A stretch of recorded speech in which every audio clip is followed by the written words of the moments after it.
All right, good evening, everyone. Are you awake tonight? Yes, no, maybe? Waiting your every word. And why do I not believe that? All right, we'd like to get this evening's meeting started. I apologize for late. There was some technical difficulty. I don't think there's anybody on the screen who hasn't had some form of technical difficulty this year. We've all run into it now and then, and unfortunately, it was my turn to be a little bit late this evening because of technical difficulty. It seems like those little gremlins that run through the wires didn't want to go. We have a great speaker on board this evening, and also we're going to be talking a little bit about the projects that we're doing, just so you folks know what we're doing, and maybe you want to participate or contribute or whatever, we don't know. But we're going to at least tell you a little bit about what we're doing, current projects and future projects. Our club has got some very interesting ones to show you. They won't take long, but I think you're going to find they're very interesting, very dynamic and diverse. We normally start off our meeting with a little bit different schedule than other folks. We're going to start off by doing the four-way test first, and I'm going to say it, and after I say it, I hope that everybody on the screen will unmute yourself so that you can repeat the four-way test with us. Will you please all unmute yourself at this time? And I'm going to say what the four-way test is, and then if you'll repeat after me. And the four-way test is the thing that we should be, not always do, but we should be thinking about saying and doing. The first one is it the truth? Is it the truth? Is it the truth? Is it fair to all concerned? Is it fair to all concerned? Will it build goodwill and better friendships? Will it build goodwill and better friendships? And will it be beneficial to all concerned? Will it be beneficial to all concerned? Thank you. You can go ahead and turn off your microphones at this time. Thank you. Tonight, I'm going to just give you a little bit of information as the president introduction, and then Randall's going to give you a little bit about the secretary's update. At that time, after secretary's update, I'll bring in Chris for his presentation. When he is finished, we'll just go over a couple of our projects, what we're currently doing and what the future lies for us. And we'll talk a little bit about our next meeting that we have coming up. So that's the agenda for this evening. As a president of this club, and I've just started this year, it's the first time I've ever been a president of a club. We are in a position where we had to get online like the rest of you. And what we have found in our club is that now we're able to reach all over the world, talk to people from many different countries, as you see tonight. And actually, Rotary is getting a little bit closer together than maybe what it was in past years. In past years, we would sit in our city in Saint Petersburg or Toronto, Canada, or Delhi, wherever we'd be around the world, and we would have our meeting. Now we're having our meetings and we're bringing everybody in. Just like our speaker this evening with Chris, we couldn't just reach out to him and say, hey, why don't you come to St. Petersburg and go to our meeting and you can be our guest speaker. He'd have to fly here and all the other things. I'm sure he would love to come again. He's been in Russia many times. I'm sure he'd love to come back again, but it is a burden to get the speakers to come to your meetings. Now it's possible by having them from all over the world. We're a small club and we're struggling as small clubs do, but we are growing. We have one new member already since July, and we do have a couple of projects. So we're trying to hold it together, but we will be reaching out to all of you because you are fellow Rotarians, and we will be needing some help in the future. And I'm sure when we call on you, you're going to do the same way when you call on us. We're helping other clubs, and we expect clubs to help us. And I think this unity together by knowing each other online is going to actually help all of us. I think it's going to make it a little bit better. So those are my opening comments. My last closure tonight before I close is I will remind you that on 24 October is our polio day, recognition of our project that we have progress that we have made in that area. So we'll have to keep that in mind as we get ready to close this evening. I'd like to turn it over to our secretary, Randall. And Randall, will you give us a little bit of update about what's going on? Thank you, President Michael. Just a tiny update. Tomorrow, 22nd of October, we're invited to join the meeting of the Neva club, which is a Russian-speaking club. I will send that link around to all of our members who speak Russian, who would like to join. I visited Neva Club before, and it meets in the offices of it used to meet in the offices of the International Red Cross in Saint Petersburg, which is quite an atmospheric and stately old building on ulica Millionovaya. I think Kai is very familiar with that street. So I will pass that around to you. Second little point, the business cards, I laid them out for everyone. And the only person I've not heard back from affirmatively that would like it is Irina, and I will go ahead and make some for her anyway, because I think she deserves some as our past president. And that's basically it for now. Michael? Okay, thank you very much, Randall. Appreciate the update. As there's always a few things going on, especially for those of you in the audience who are from all the different countries, you know that Randall is our key contact. And as a secretary, he's been doing a great job of notifying all of you when our meetings were, who the speakers were, and so forth. So he's a person who's making that connection, and we're very, very happy to have him as a secretary. If we didn't have him as a secretary, we would be hurting, definitely. Okay, now I'm going to go to the highlights of the evening. I need to go to my screen again if I can do it without staggering like I did last time. And I wanted to talk just a little bit about Christopher. He's going to talk about China's Belt and Road and include a little bit of Russian into what's going on with this. Chris is the founding partner of the chairman of the Dezan Shira Associates, a foreign investment practice assisting international business entering markets into China, ASEAN, financial and compliance services to foreign investors, and a significant Russian client base. Now, he's also not only a public speaker, but he's also an author, and he's also a dedicated Rotarian. He's a person who has made an impact wherever he has gone. And it's significant. If you look at his long bio, and I'm not going to read all of it, you will see that he has many, many, many accomplishments. We are very, very happy to have Chris with us this evening, and we're waiting to hear what he has to say. So, Chris, I'd like to turn it over to you and give you the floor, and we're looking forward to hear what you have to say. Thanks, Michael, for that, and thank you to Randall for the invitation. I'll give you a quick overview of who I am, and then I'll give you an introduction as to the structure of what I'm going to talk about as regards to Belt and Road. I'm an Asia expat. I've been in Asia for many years, coming up to over 30 years now. My practice, Devonshire & Associates, began life in Shenzhen in 1992 in China. Throughout the Asian region, principally China, the ASEAN countries, India, we have 28 offices, employ about 600 people, and we advise foreign investors from all over the world, but principally from North America and Europe, although we have clients from 90 different countries, upon their investments into Asia.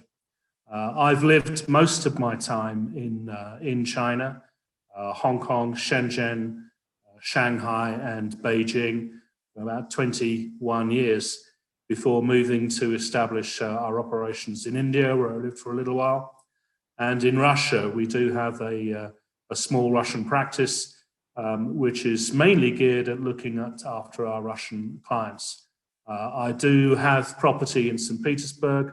My wife is from Moscow, and usually at this time of the year we would be there. I'm supposed to be, in fact I am a visiting professor at the Moscow Higher School of Economics, but obviously this summer has been problematic. So I am in Sri Lanka, where I also have property, and I'm speaking to you from up in the Sri Lankan mountains, where we have 5G here. Isn't that cool? So 5G technology in Sri Lanka. So that's basically me. I'll just quickly give you a couple of references. I will repeat them later. But I also contribute to a couple of magazines.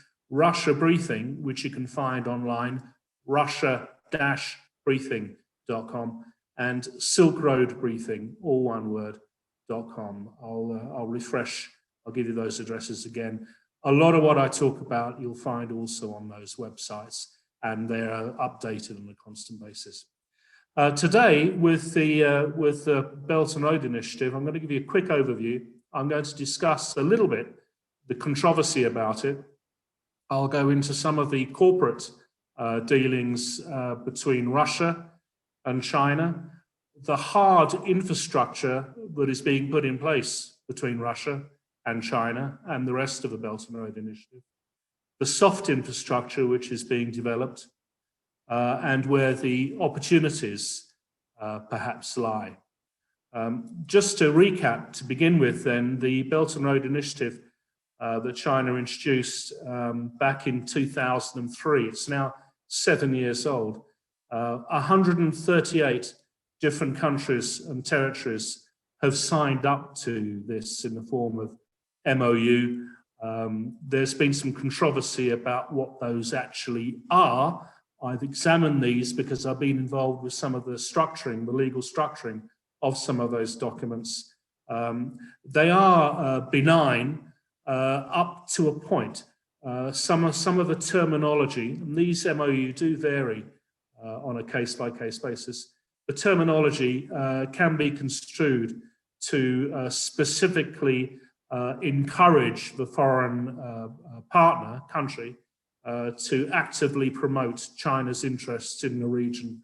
And that can sometimes involve issues such as promoting the Asian Infrastructure Investment Bank, a Beijing owned bank, over and above other global institutions such as the World Bank and the IMF. So the MOU, which China has signed with 138 different countries, do need to be looked at, mostly benign, but as always with China, the color of the language which is within those needs to be carefully considered. So there's this issue. A lot of the criticism of the Belt and Road over the years has been as regards the provision and loading up of countries with debt. Been a significant amount of media attention, principally from the United States, but also from other Western media, especially about this. The reality is, and I quote reports issued by both Chatham House in the UK and the Johns Hopkins University in the States recently, is that extensive investigations by these faculties have revealed that actually there is no significant loading of debt by China onto other countries. When there has been, and I'm talking about minimal cases here, that's usually been a result of incompetence or ineptitude on behalf of the foreign government that was borrowing the funds. There have been issues with debt. I've looked at this myself, and both Chatham House and the Johns Hopkins University have essentially debunked the view that China is using the Belt and Road Initiative to load up foreign countries with debt. It does not appear to be the case. What is also interesting, the fact that these academic institutions have gotten hold on this, is that China's provision of debt financing to foreign countries is now being internationally monitored, which is a good thing. So in terms of debt financing, I think we can perhaps move that to one side now. It's been pretty much debunked, and we can look at what the Belt and Road Initiative actually does provide. I'm going to look at the infrastructure perspective, and I think one of the things that has also perhaps been a little bit of a criticism has been that a lot of that infrastructure build has, of course, been undertaken by Chinese SOEs. They've been exporting a lot of their workforce, who frankly are well trained and competitive in construction. Have to remember that in terms of railways and other infrastructures, I lived in China for many, many years. The pace of construction, roads, rail, they built, rightly or wrongly, a railroad from Beijing to Tibet, which went up and across some extremely difficult and frankly dangerous terrain to get that completed. The Chinese are excellent, excellent engineers. They're also competitive. And this is one of the reasons why the infrastructure build, which now reaches on a global scale, has been so successful. As I said, however, the Belt and Road Initiative commenced in 2013. We're now 7 years down the line. And I think one of the aspects of the Belt and Road which has not been actively understood has been that those projects are largely now coming to completion. So what does that mean? We've built the roads. There's only so many roads and railways and things that we can do. At the end of the day, these projects are going to be completed.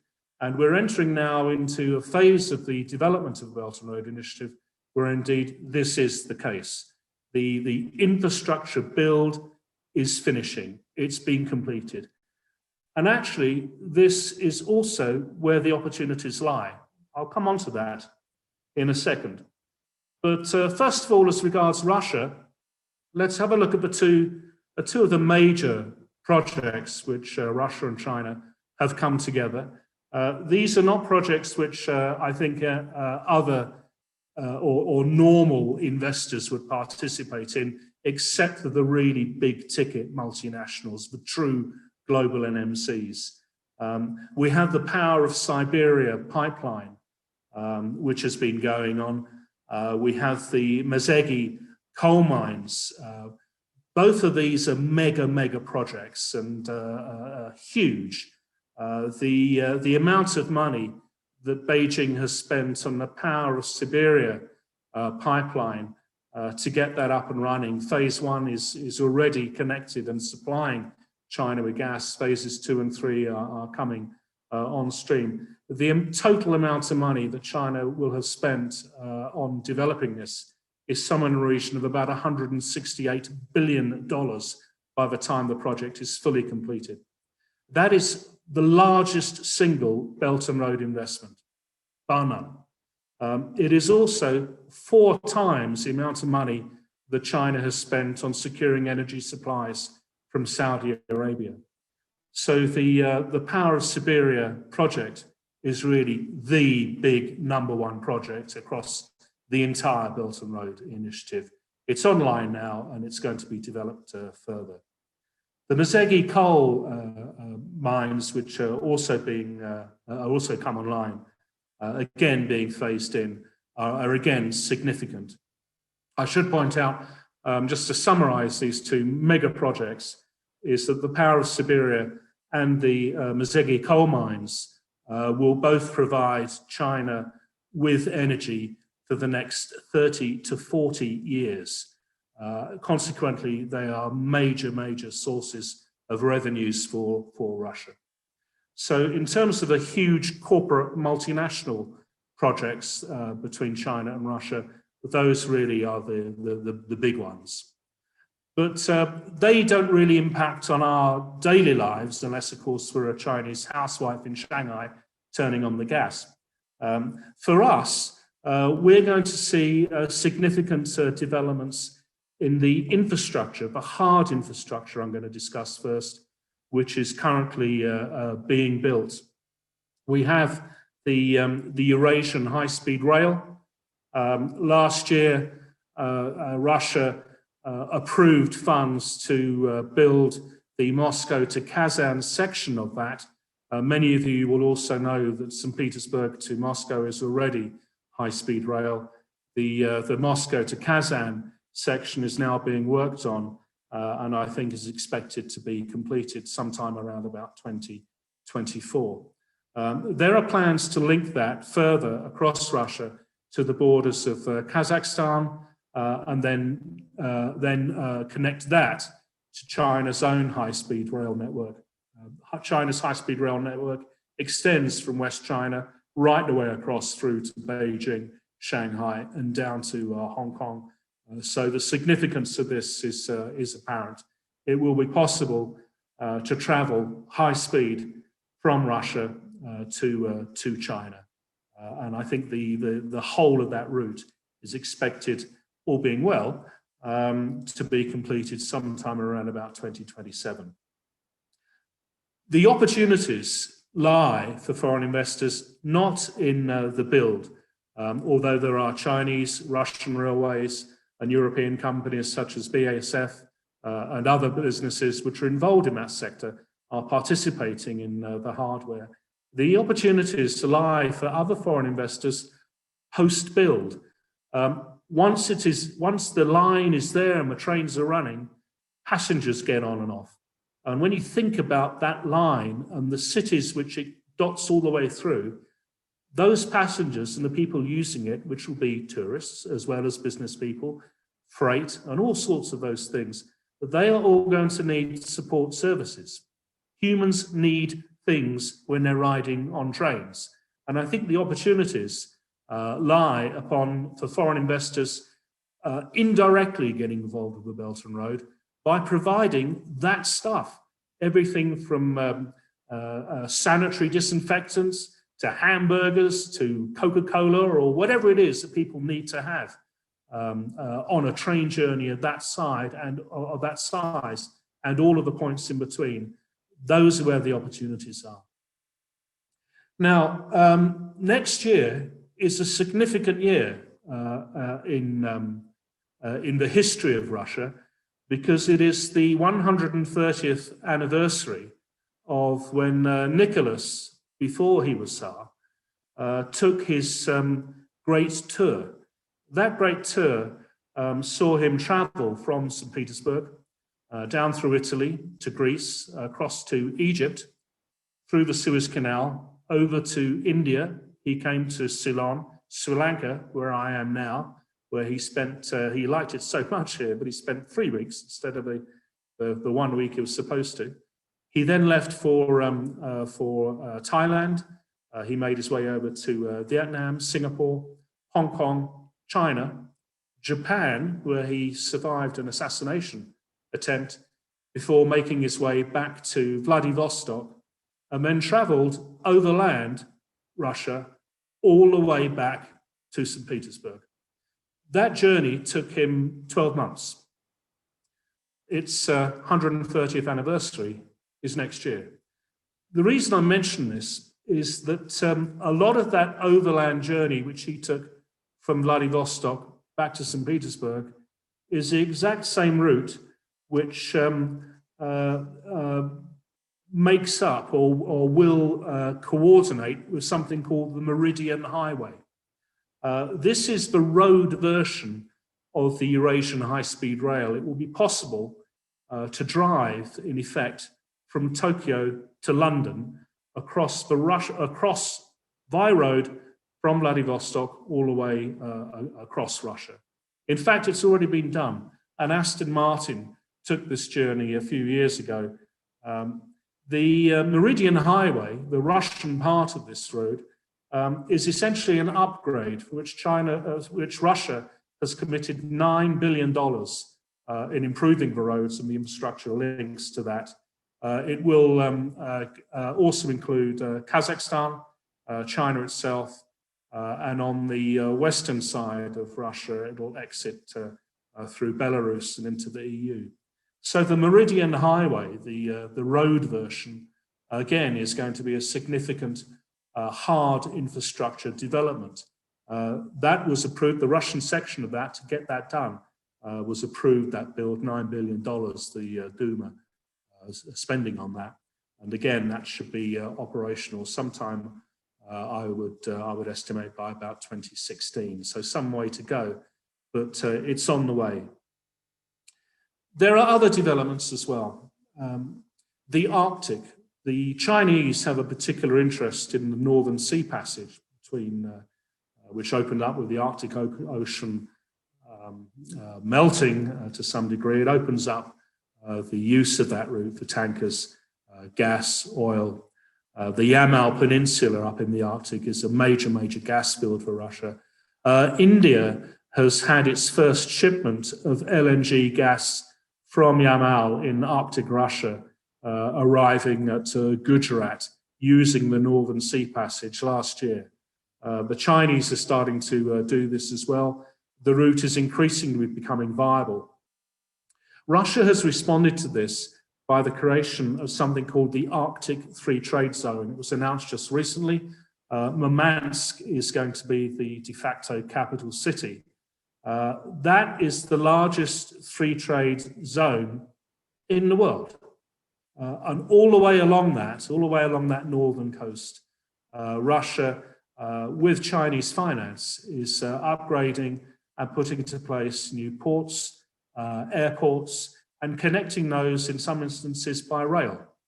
So the entire of the Arctic region and the exploitation of the Northern Sea Passage is again something which really is coming to fruition. Global warming is unfortunate, but on the other hand, it also creates opportunities, particularly in trade. And Russia and China are very much on the same boat as regards this. So that's the hard infrastructure and some of the developments that are taking place there. Let's look at some of the soft infrastructure which is taking place. By soft infrastructure, I mean entities which are being built, such as the Eurasian Economic Union. Now, the EAEU, as most of you will know, comprises Russia, but also Armenia, Belarus, Kazakhstan, and Kyrgyzstan. It essentially is a piece of land that sits between the European Union to the west and China to the east. The Eurasian Economic Union is right in the middle. Now, the interesting thing about the Eurasian Economic Union is that it doesn't just have free trade amongst itself, although there have been and remain some teething issues with getting some of these countries into line, but that Russia has been engaging and signing off on free trade deals with the Eurasian Economic Union, which is very much a Moscow initiative, with other countries. Those other countries include Singapore, Serbia, Vietnam, and China. India is also currently negotiating a free trade agreement with the Eurasian Economic Union. And this soft infrastructure is going to have a significant impact in trade along those routes.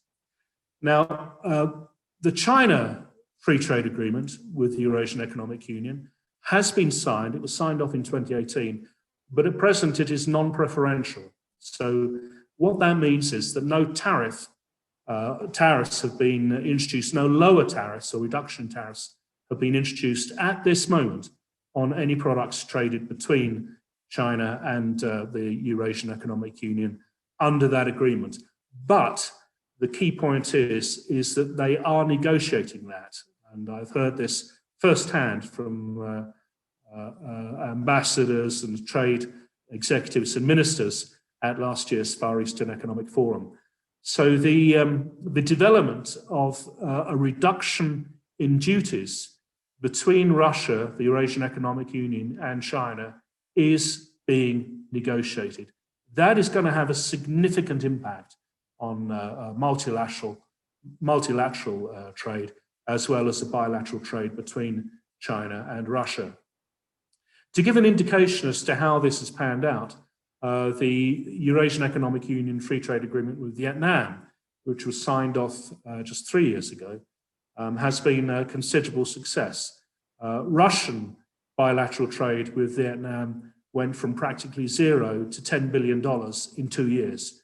That's the impact that the EAEU free trade agreements have. This exists, and it's going to become increasingly more important. And one of the things to look out for in terms of the development of Russian-China trade is when China and Russia can agree on tariff reductions as part of their existing free trade agreement. It's going to be a major, major deal. Russia has also been extremely active, like China, in pursuing free trade agreements and developing free trade zones in other areas around the world. And these include parts of Europe, as well as Africa and other areas across Southeast Asia. In fact, when one looks at which countries are the most influential in Asia today, the United States is the #1 most influential country upon Asia. China second. Interestingly, Russia is third.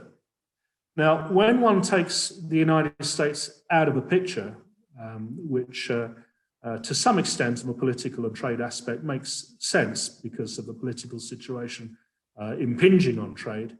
It becomes important then to realize that Russia, after China, is the second most influential country in terms of the entire Asian section of the Belt and Road Initiative. It's significant. Free trade zones I mentioned, with Russia developing these. It's negotiating with India to set up a Russian free trade zone somewhere on the border, probably near to Gujarat. There is already a Russian free trade zone in Port Said in Egypt. Russia is doing this because the sanctions issues it has with the West. It needs to reach out to other overseas markets, and it's doing so both through the provision of free trade agreements, I mentioned the Eurasian Economic Union, and through the development of free trade zones on a global basis. The upshot of all of this is that selling to China for Russian businesses starts to make complete sense. There are 550 million Chinese consumers about to happen in 2024. I think it hits that number in terms of middle-class consumer base that China has. 550 million middle-class consumers in China from 2024. That's 3 times the size of the US middle-class consumer base. With the free trade agreements, which are currently still being negotiated, with free trade zones, there are significant opportunities for Russian companies to sell to China and opportunities for Chinese companies to sell to Russia. Both governments have been making steps to ensure that this happens. Earlier this year, there was a reduction of import duties announced by the Chinese government in free trade zones on its borders. Now, the significant free trade zones that China has with Russia are in Manzhouli, up in the north there, and in Inner Mongolia.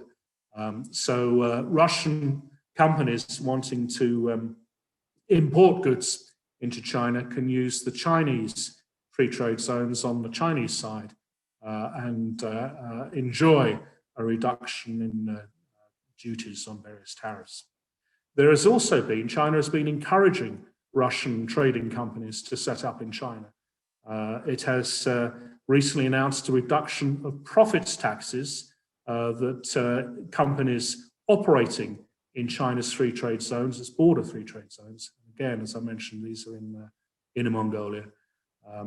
It's announced a reduction in profits tax to just 15% for Russian companies that set up there.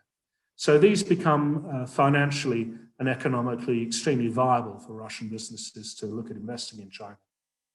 So the message I really have to say as regards China's Belt and Road Initiative and Russia is that the opportunities lie, I think, in 2 areas.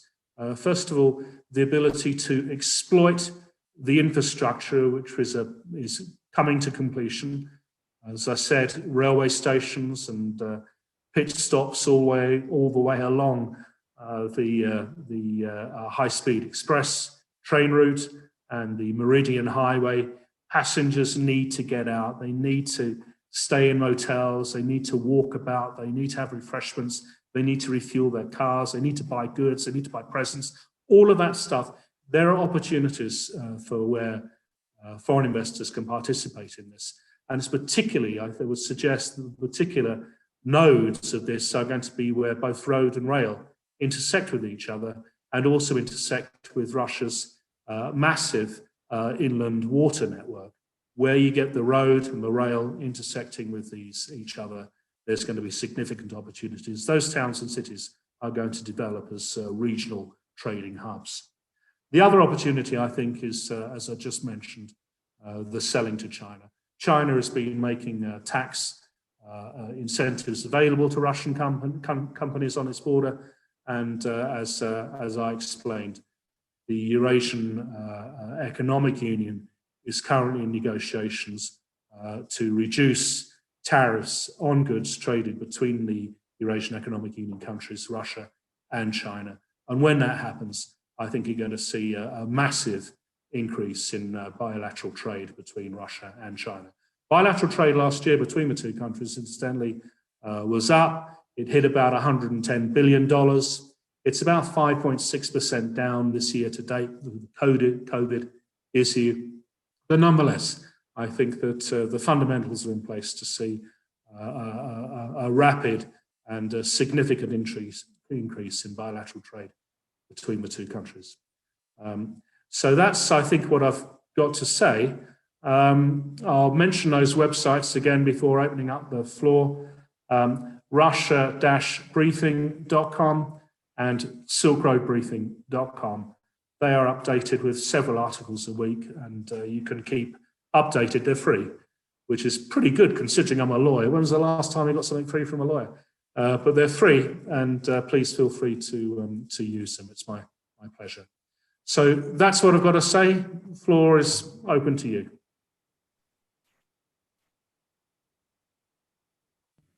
Thank you very much, Christopher. Thank you for the information. You know, it's going to be interesting, and I've spent 18 years in Asia, and I'm interested in Asia also, but I'm always interested in the Italian, I believe he was, Marco Polo, who went to China and his road coming back. And now you're talking about the Nicholas going over there and coming back. And I wonder how many people in modern day who are alive today have ever tried to go across Russia by that highway, because I know you can do it. I've been in Karbanovsk on the East Coast, and I come by plane back to St. Petersburg. But it might be interesting sometime to go from Karbanovsk on the East Coast to St. Petersburg by car. It might be very interesting to try that. Don't know. I'm sure I would have an adventure trying to get across there. There are maps. I have them. I can share them with you.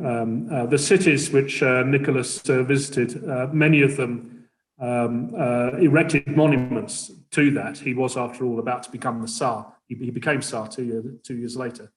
So we know where he went, where he stayed.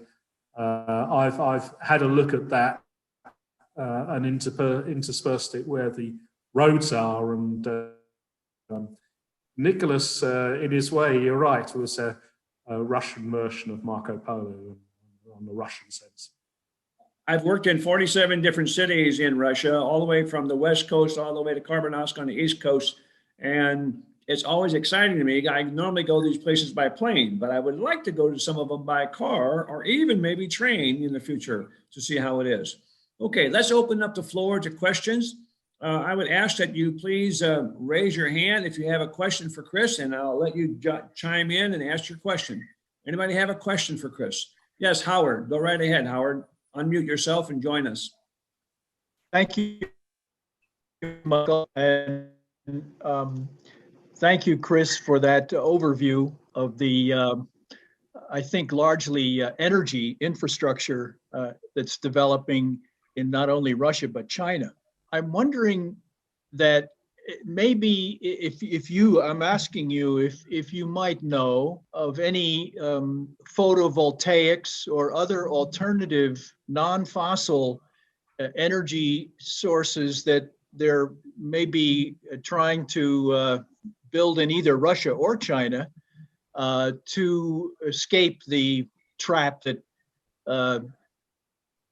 America finds itself in with being prisoner of the fossil fuel lobbies to keep us generating carbon dioxide and contributing to global warming. Is that still an idealistic dream, or is there any reality, like in California, have that happening in our own country, but it's still poo-pooed by many other lobbying groups in Washington? Are you aware of any initiatives being taken in Russia and China to address that question? Well, China is one of the world's largest suppliers of solar panels. So that technology is already there. The problem still remains with batteries, although this is slowly being solved. I think it's significant that I talked about the the Meridian Highway, and it's feasible, as Michael pointed out, to drive from Vladivostok or Khabarovsk to St. Petersburg. That while that road is going to take a little while to be fully developed, I think it's significant that Russia's auto industry has been actively involved in development of driverless trucks and electric vehicles. So that's on the way.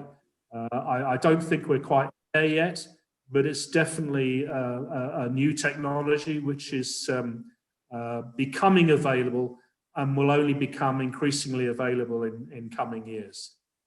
So yes, I think that both China and Russia are actively involved in the research and development of these products, and I think that we are going to be seeing them become introduced onto our roads on a global basis over the coming years. So I think that's definitely on the cards. Thank you, Chris. Anybody else have a question? Raise a hand, please. Questions? Anyone? No? Oh, Randall. Yes, Randall. Great. I have a couple of questions. I have to ask at least two questions. But first of all, I'm extremely envious that in the Highlands you have 5G, because here in St. Petersburg and Petrogradskaya Strana, it's like 3.5G. So that's a bit frustrating. I'm very intrigued of what you mentioned about both the Meridian Highway and the Murmansk being the center of a free trade zone. So I'm going to go to your websites and try and track down more information about that. That's extremely interesting. But I want to ask two questions. So first of all, personal question, how and where did you meet your Moscow wife? I think that's something everybody wants to know. And second question, the Power of Siberia, which you mentioned, Chris, is the biggest Belt and Road project that China's invested in. Has that had any Chinese labor involved in the construction of it, or is Russia managing that in a different way, using its own labor? Okay, let's deal with the Power of Siberia question first.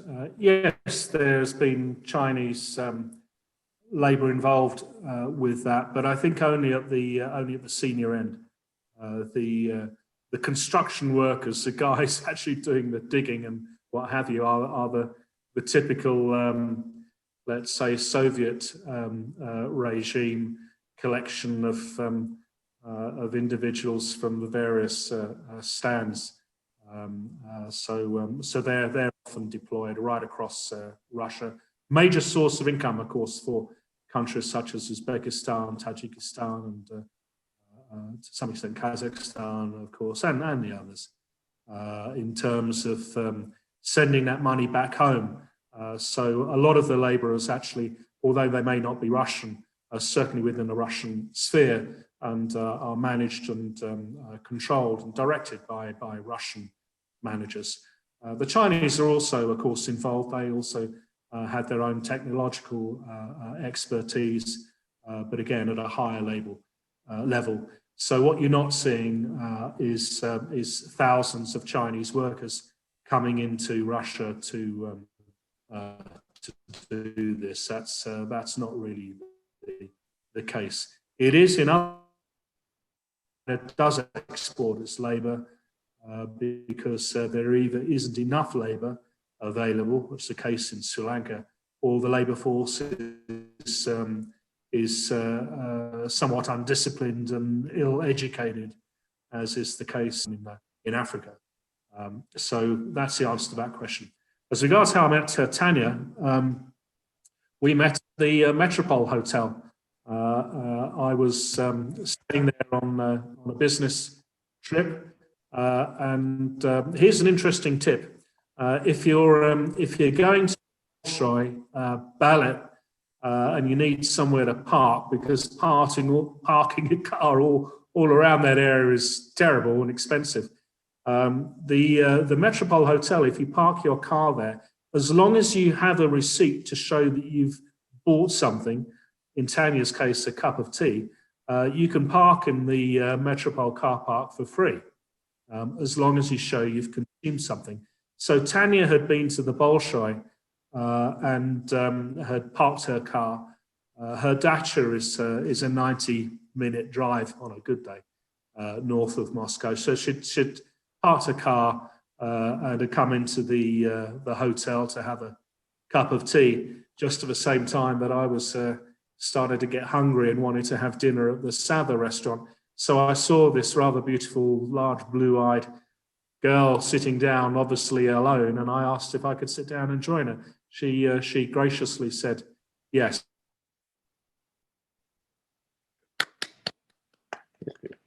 We arranged to meet up the next day, and she took me around parts of Moscow. So that's how we met. Okay, very good. Robert, you got a question, I believe, Robert? Yeah, thank you very much, Chris. I really enjoyed the talk. I'm sorry I was a little bit late getting here, but it was a rush today. A few years ago, I read a book called The 100, and it talked about the 100 most important people in the world. And it measured, it used not who was most famous, but who had the most influence. And you used the term influence a few minutes ago when you're talking about influence in Asia, and you mentioned the United States. And I was quite surprised that it still had that much influence. So I was wondering if you could just talk about how you measure influence, and secondly, how do you see America's influence in the future in Asia? Loaded questions. Okay, how do I measure influence?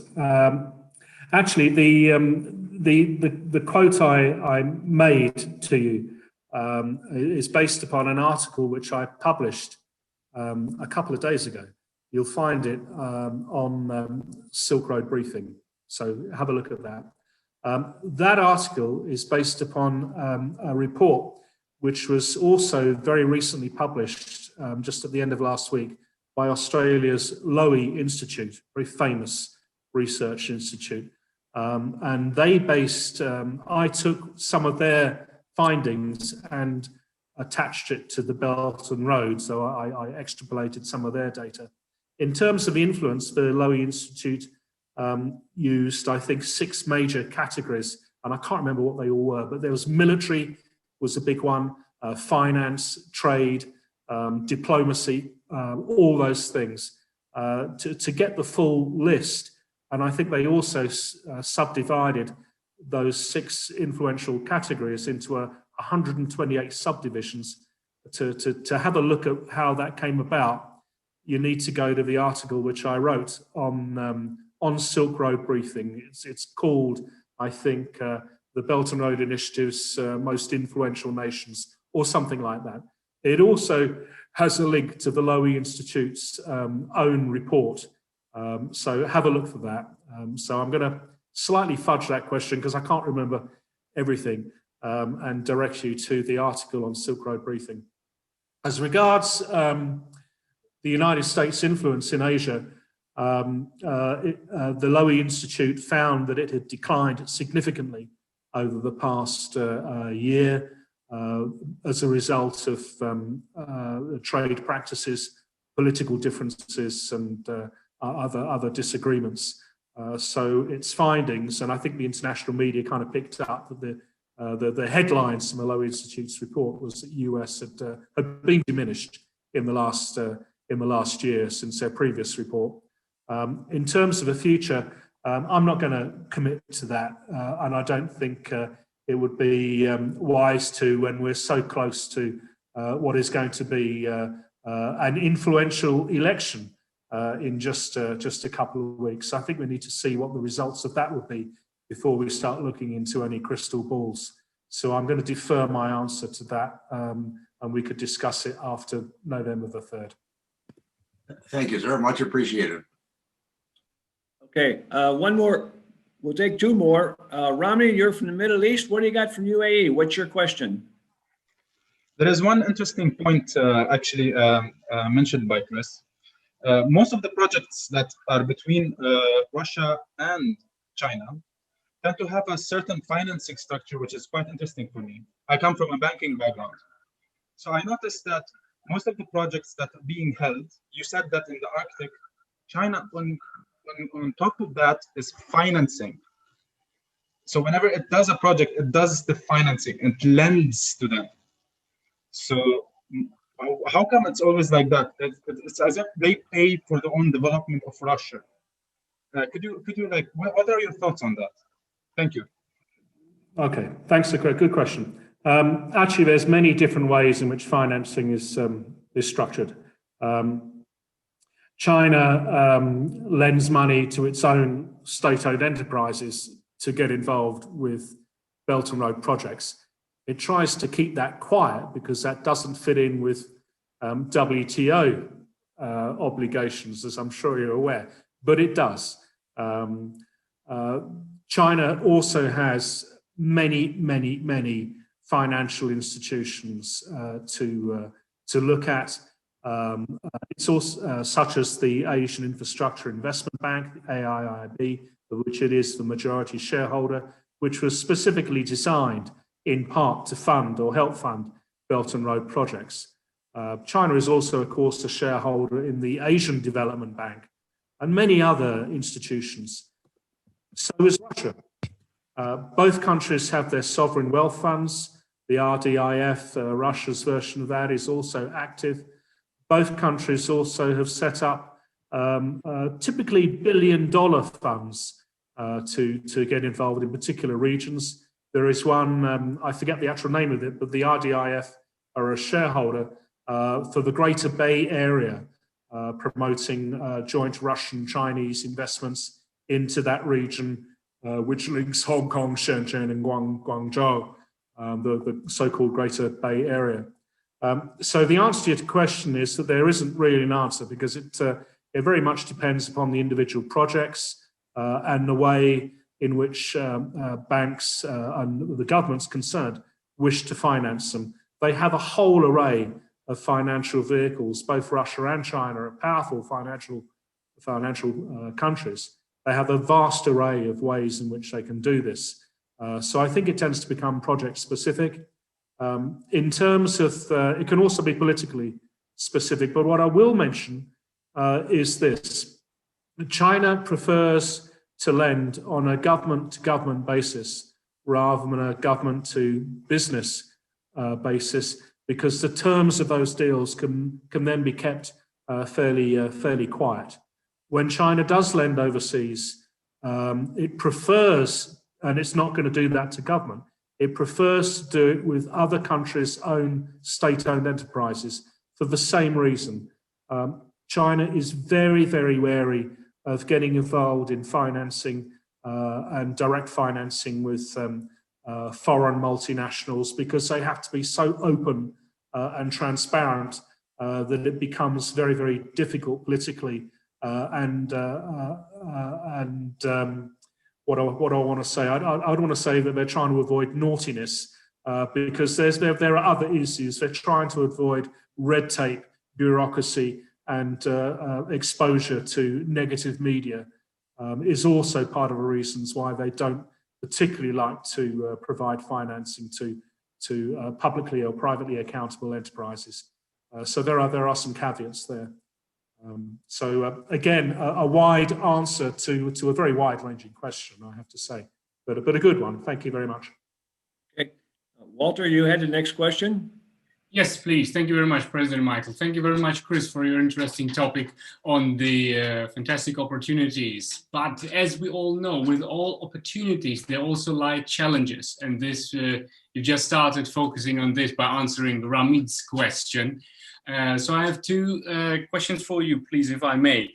Which companies can then invest? Are you looking at small, medium enterprises or the multinationals, which you just said shouldn't be too transparent, open with their bookkeeping or with the deal details, which is logically? And what are the challenges for those opportunities? All right. Well, let me answer that by giving Sri Lanka as an example. Okay, the Chinese built the Southern Expressway here, which leads from Colombo Airport, the main airport, down to the south coast where I have property. I know it very well. Now that's a Southern Expressway that cut the journey time down from Colombo to the south coast where all the beaches are, from between 5 to 7 hours to 90 minutes. So that was a Belt and Road project. The Chinese charged a lot of money for it, I have to say. And I think the bill for that road came out at somewhere in the region of close to 700 million US dollars. It was an expensive road. There was some outcry about that. However, you have to look at what happened after that. And this is really my point. Exploit the infrastructure. The result of China building that road was that the tourism industry in Sri Lanka, in that region, developed within 12 months an extra $1 billion worth of revenue. Now, that's where your small to medium enterprises come in. That's where the hotel chains are being built. That's where local entrepreneurs set up bars or restaurants or diving instructor schools or super juice bars or import things like beer or wine or snacks that tourists like to have when they're on holiday. So when you look at the Belt and Road and where the projects are and where the opportunities are for small and medium enterprises, you need to look at where the footfall that's going to follow, the people traffic, where is that going to be? Because where that is going to happen, that's where money is to be made, because it's going to attract tourists. And this is certainly the case in Sri Lanka. Now, I would suggest that although Sri Lanka paid a lot of money for that road, 700 million or 750 million US dollars for the Southern Expressway, that's a one-off payment, right? It's done, it's paid, it's built, it's there. But in return, they've got a tourism industry which just in that region is worth $1 billion annually, repetitively, if it wasn't for COVID, repetitively every year. And that's a good deal. And that's why countries like Sri Lanka and other smaller nations are getting involved with this, because they can see that the infrastructure that China is offering to build is useful and it can be used to make money and develop the economy. That's what it's about. And there are opportunities for SMEs all throughout the Belt and Road projects. On Silk Road Briefing today, I highlighted 5 Belt and Road opportunities that foreign investors should look at in Southeast Asia. You can take a look at that after this interview. Very good. Thank you, Christopher. Thank you Do very you have much. any other questions from anyone? Raise of a hand, anybody? No one. Okay. Christopher, thank you very, very much. Now I got one last question, or 2 questions for myself, very quickly. First of all, when was the road in Sri Lanka built from Colombo down to the beaches? What year? I would guess that would be about 6 years ago now, 7. Okay. Yeah. Good. Because I was in Colombo and drove down to the beaches in 2002. So I had a long, long trip to get there. I didn't know. Oh, you know what I'm talking about, that Yes, coast sir. road. Okay. Yeah. One other question. That's One right. other question I think I already know the answer to, but I think it may be of interest to several people here. When Russia decides to build their bullet train or their methodology they're going to use for transportation to go from Moscow area into China, you said they might go through Kazakhstan. What would happen when they get to Kazakhstan, instead of turning east and going to China, what would happen if they decided to turn south and go to the Middle East? You got Saudi Arabia, UEA, you got several countries down there, but what I see the stumbling block being is Iran. That is being built. You're referring to something called the International North-South Transport Corridor, okay? The International North Transport Corridor. Now, what this does, this effectively connects India to Russia. And this is how it does it. As you know, India has political issues and territorial disputes with Pakistan. To get around that, India has financed the building, helped finance the building of a port on the southern Iranian coast at a place called Chabahar. It's a significant port. From there, rail and road is being built in. The main route, the route heads north. If you continue north, it goes up through Azerbaijan, and then into Russia. Connects with the Trans-Siberian Railway. There's also a spur of that which heads off from Iran east into Afghanistan. So that's what you said, why don't they do north-south? Actually, that is being built. The international north-south transport corridor, it's part of the, it's not necessarily part of a Belt and Road initiative, although China is China is indirectly involved, but it is very much an India play. And I should just point out at this stage that although India is not officially a Belt and Road member, it hasn't signed an MOU with China and continues to have debates and arguments with China about it. In reality, a lot of the Indian infrastructure build connects with Belt and Road infrastructure. So, okay. Very good. What you just asked for is being done. Okay. I was just curious because I understand going east from Moscow towards China that way, but I was interested in going south because I also think they're going to go there too. Russia's going to go many, many different directions all at one time. So indeed it is. It is happening. It is happening. So I'd like for everybody here, all the audience, to put their hands together. And let's give Chris a round of applause for his efforts tonight, please, everybody. Thank you. Super job. Very much. Super job, Chris. It is always interesting. I'm here now for 15 years, working, and the last 9 living here in St. Petersburg. And you told me some things that I didn't know, but I heard about. So it was interesting to hear that. So thank you very, very much. For all of you, we're going to move on, and I'm going to cover a few more things that I talked about earlier. I hope you stay on board because I think you're going to find they're interesting. There's a couple of different items. We just looked at Chris, listened to his speech, and now I want to take a look at very quickly, a couple short projects we had. We had some air purifier projects here. Because of the COVID virus, we invested in buying a group of 10 of these air purifiers. They're both stand-up and they can be wall-mounted. They're going to be in a school. We will go and do the dedication this Friday. They already have them, but we will go with our Rotary members and make the dedication where we have given them to the school so the school can reopen. It is open now, but they're really, really scared because they were open and then closed and now open again. They really need the purifier. So we gave them to them ahead of time. They got them. They're doing better. And we're going to do the dedication on Friday. So that's one of our small projects we had here to help a local school. We also had a project that's a long-term, that's about 3.5 years. Some of the people on the screen have been involved in this, and this is our bench project. And all of you who have donated for benches, you will be receiving a certificate similar to this one.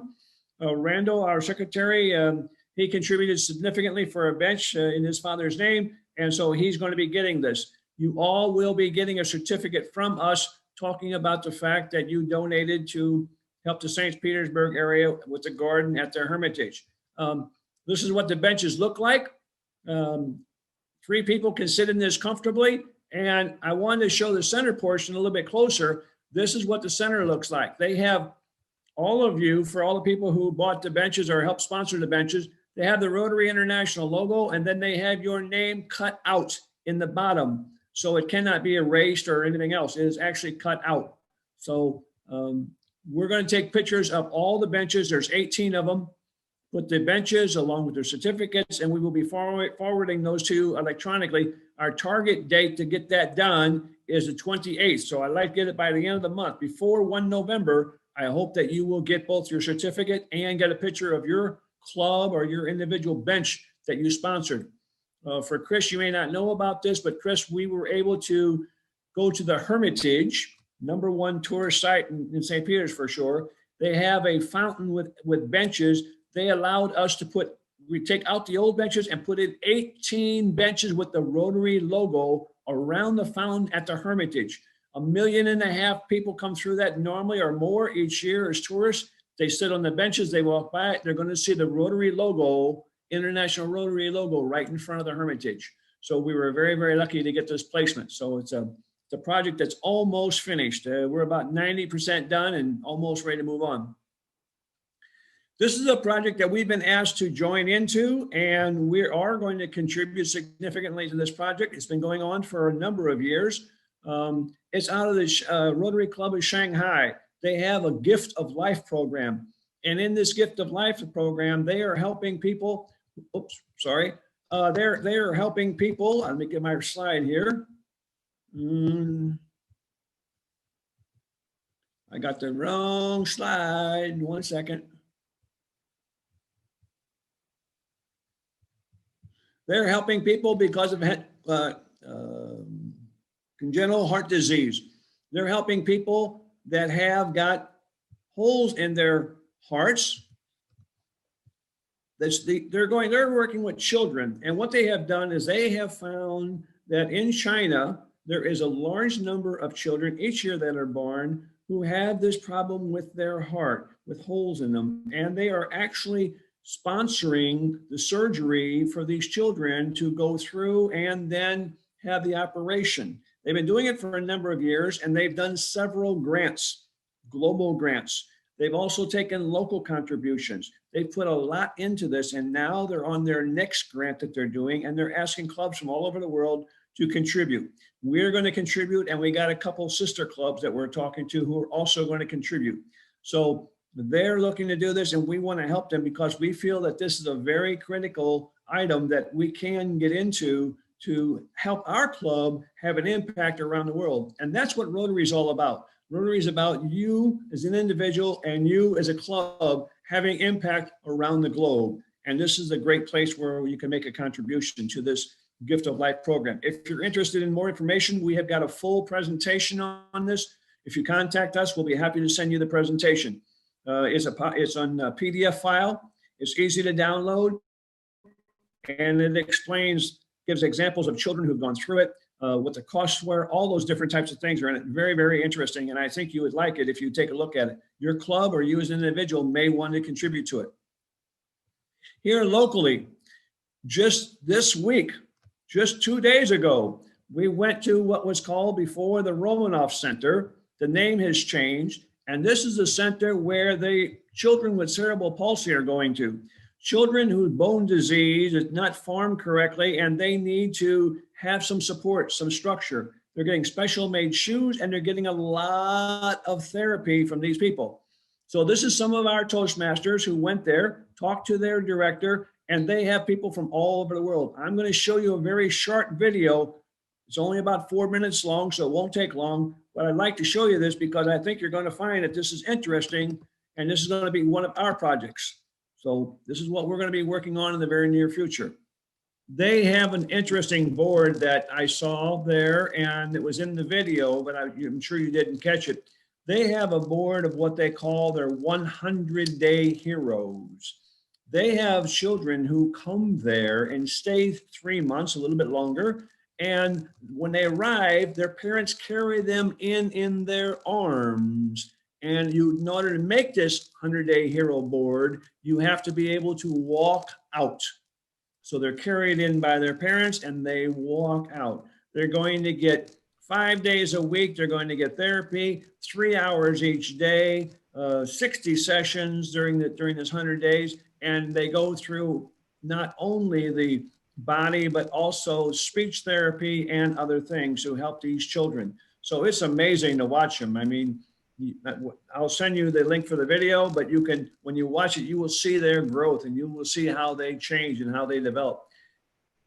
Walter was correct. Just 1 second, Howard. Walter was correct when he said a couple years ago, when Gabriella was still with our group, we started the project with them and we got 5 different countries to contribute, and over $60,000 went into buying a machine that was going to be able to cut the mold for the shoe. Before, it had been done by handcrafters, people cutting it by hand, making a mold. Now it's done by machine, so it's a huge step forward. So now we're looking at what we can do for them next. And what we're doing is looking at now, some of the children come from very, very poor families where they have absolutely nothing.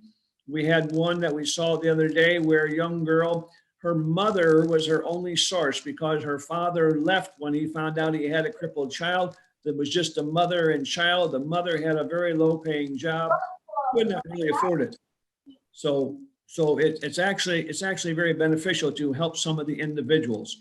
They really do need help. And in Russia last year in 2019, they had an award that went out to the best 193 companies, or not companies, organizations in Russia that were doing this type of work to help people, help the society. And this center ranked number 3 out of 193, almost at the top. So their books are open to find out what their costs are. Their services are, anybody can come see them. They are a little bit restrictive right now because of the virus as to who can visit, but they are very open and very helpful. We're very happy to now be going back to starting to work with them again. And those of you who are on the screen who have worked with us before on this, we will be coming back to you again and trying to do more because we really think this is a good place to work. Howard, you had a question. I'm sorry to cut you off earlier. Michael, I was just waving at somebody else who was waving goodbye, and I thought they were leaving the meeting, and I just wanted to wave goodbye to them. But I was also very glad. I would rather listen to you talk about this project because it was very meaningful. These people have this bone and muscle disease. I forget what you call it. Cerebral palsy. Sorry? Cerebral palsy. Oh, cerebral palsy, of course. And you guys are making very good headway with that project. It really sounds so fantastic. And I also wanted to say thank you for getting the Rotary medallion on the benches clearly visible, because I thought they were all painted over black and nobody could read them. And, you know, it was like waiting to be seen. And when I saw the photographs and I saw that the paint had been wiped off the letters of Rotary International on the wheel, I said, well, now people can see what Rotary is doing, at least for benches around the Hermitage. So congratulations on that. Thank you. We'll keep an eye on those too, because they're not far from many of us where we live. And I was just down there the other day viewing them again, and we will keep an eye on them for maintenance and other things because we do want that name to stand out. Thank you. Gabriella, you had your hand up, please. Thank you, Michael.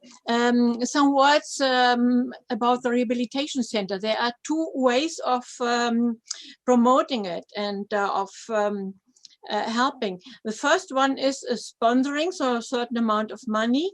And the other one is that you take care for a special child. It's around 2,500 euros for the whole procedure.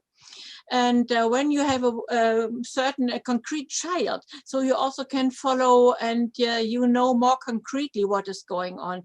Perhaps for some of us or other clubs, it's even a better suggestion.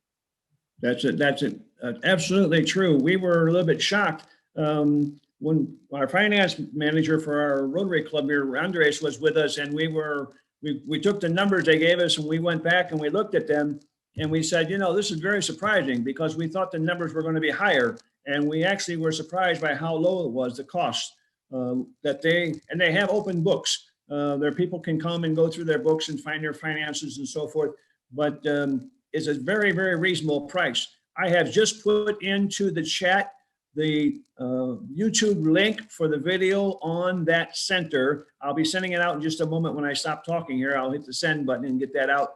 But you can go there and watch that, and that is going to tell you all about that center.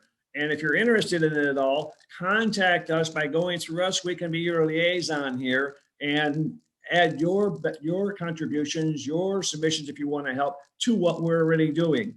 So certainly we're looking for partners, and we're going to be looking. The purpose of asking you to come this evening was not to try to solicit you. The idea was just to let you know about it, because often clubs are looking for good places to put their money to contribute, to help the world grow. And those that are interested in Russia, this is in Russia, and it will help these children. We have seen these children, we have seen their history, and we know that they come in a very bad shape. And just think, if you've never sat up before, you've only laid down your whole life as a child, to sit up and then within a few months to stand up, if you're going to walk staggered, who cares? At least you're walking in the right direction. You're making progress. And the shoes will help. They're going to give you the foundation you need, but the therapy there is really, really good. So we think it's a good project and we're going to be supporting it. Also, for all of you that were contacted by Randall to come to the meeting tonight, I will have him send you the PDF on that Gift of Life project in Shanghai. We'll send you the PDF because it is also another very, very good with congenital heart disease that those children are born with a bad heart. And that's a project that's been going on for several years. I believe the number is 13 years, but maybe it's been longer. My number might not be correct. But they have done this several times with grants and donations. And it's another super place where they're giving the life to young little babies and then seeing them 5 years, 10 years later after they start to grow up and see that they're walking and running and laughing and smiling and having a good life. They would not have had that had it not been for that Rotary Club who got together with those doctors and did those operations when they were babies. So it's another great way. It's a very good international project. So Randall will send you the PDF to all you folks about the meeting. And I just put the link on there if you want to copy that link for the center. All right. Coming up soon, as you all know, 24 October is World Polio Day.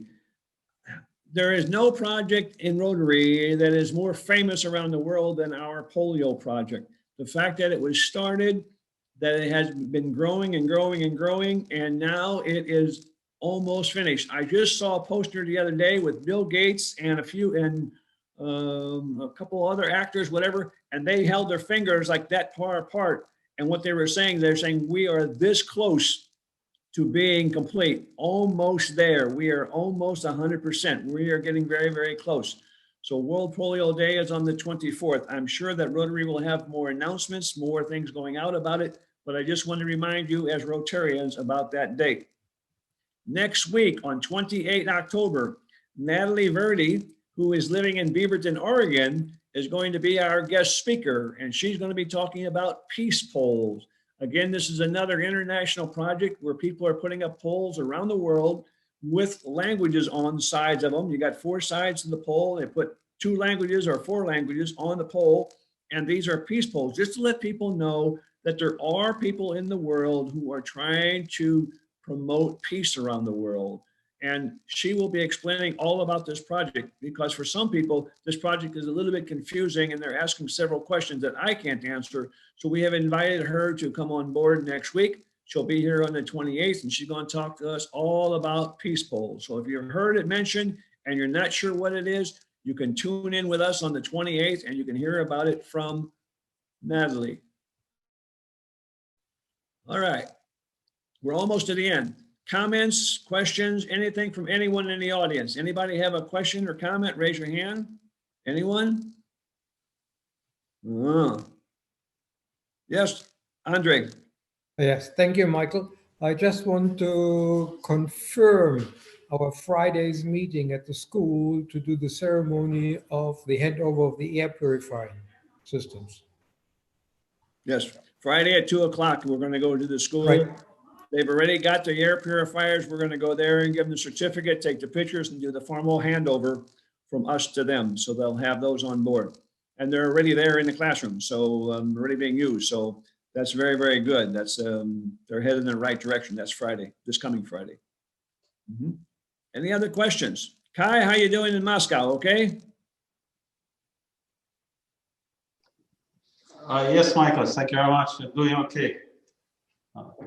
Kai, for those of you who don't know, Kai was our past president, the one just before myself, and now he's working in Moscow, still a member of our club and still attending every week and participating, but because of his job opportunity he had, he couldn't turn it down, so he took it in Moscow, but he's still active with our club and still supporting us. So thank you, Kai, for that, even though you're not here physically with us, but you're online Zoom, just like all these other people around the world. Yes. Thank you. Interesting comment that was passed to me by Randall while Christopher was talking. We have people from 9 different countries joining us tonight, 9 different countries. We could not have done that before this crisis, before we had Zoom, before we had online meetings, we could not have done that. Now we had 9 different countries represented here. So it is a reach. As I said in my opening comments tonight, this virus is a bad thing. Yes, people are dying, and I wish to God none of them died. I wish they were all healthy. But the good side of it is that we have now contacting with people around the world that we never talked to before. And hopefully this will bring us together in the future. We talk about the road between China and Russia tonight. We talked about the north-south roads going down south through the other countries. We also know that through the internet and through Zoom, we are able to connect.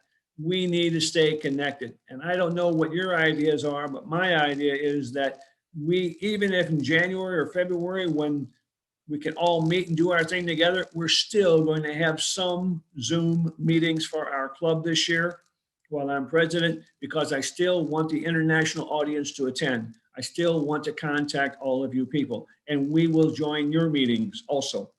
The time is not easy, but we can also join some of your meetings. I have been to several in other countries already where I have been there, and I have spoken on leadership and other things. But the primary thing is making the connection so that people around the world know that we are working together as one Rotary, one club to make the world a better place to live. So that's sort of where we're headed.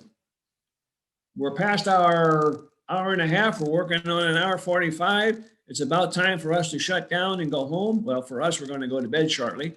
For you, many of you, you just woke up in the morning. I realize that. It's still morning or maybe noontime, whatever, around wherever you're at, from all over the world, from 9 different countries. Again, thank you very, very much for being here. And we will have a good speaker. Natalie Verde is going to be here next week to talk about peace polls. We're going to hang on board after I officially close the meeting. We're going to hang around for a few minutes. So if you have questions or you want to chat, we'll stay on board for about another 10 or 15 minutes before we shut down for the evening. So the meeting is officially over. I don't have my bell tonight. That's close enough. Thank you all. Good night, you all. Hang around and chat if you want. Thank you all, and I hope to see you all next week. Thank you. Excellent meeting, President Michael.